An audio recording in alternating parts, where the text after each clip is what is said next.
ভাই প্রেম মাত্র দুটি শব্দ, কিন্তু সে না মানে কোনো বাধা, না কোনো জাতি ধর্ম দেখে, না কোনো গণ্ডি দেখে। তাই দেশ বিদেশ থেকে এসেও এই ভারতে এই প্রেম হয়েছিল। সেরকমই একটা কাহিনী হচ্ছে এই ম্যাগনোলিয়া সানসেট পয়েন্ট। এই যে দেখছেন, এই হচ্ছে ম্যাগনোলিয়া, আর এই তার প্রেমিক। এ হচ্ছে রাখাল বালক বুটিক।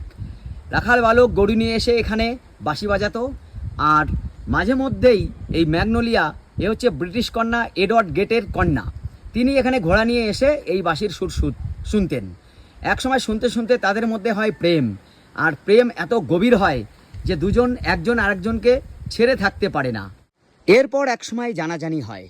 এডওয়ার্ডের বাবা এই রাখাল বালককে ফাঁসি কাটে ঝুলিয়ে দেয়, কিন্তু ম্যাগনোলিয়া সে খবর জানে না।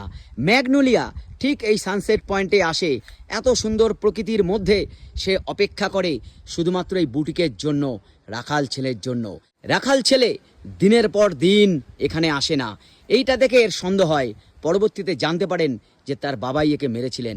সেই দুঃখে কষ্টে বেদনায় এই ম্যাগনোলিয়া তার এই যে এইদিকে রয়েছে ঘোড়া, এই ঘোড়ায় করে এসে এই গহীন খাদে তিনি ঝাঁপ দিয়ে মারা যান।